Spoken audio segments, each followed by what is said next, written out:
کرے غیر گر بت کی پوجا تو کافر، جو ٹھہرائے بیٹا خدا کا تو کافر، جھکے آگ پر بہرے سجدہ تو کافر، ستاروں میں مانے کرشمہ تو کافر،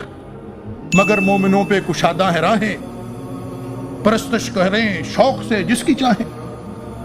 نبی کو جو چاہیں خدا کر دکھائیں، اماموں کا رتبہ نبی سے بڑھائیں، شہیدوں پہ جا جا کے مانگیں دعائیں، مزاروں پہ دن رات منتیں چڑھائیں، نہ توحید میں کچھ خلل اس سے آئے،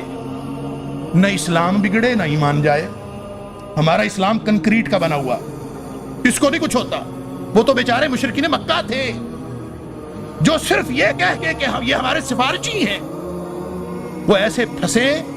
کہ وہ مشرک کہلائے، رجسٹرڈ جہنمی کہلائے۔ ہم تو پھر بھی موحد کے موحد ہیں، ہم سارا کچھ کر کے دن میں 10 خداؤں کے در پہ جاتے ہیں،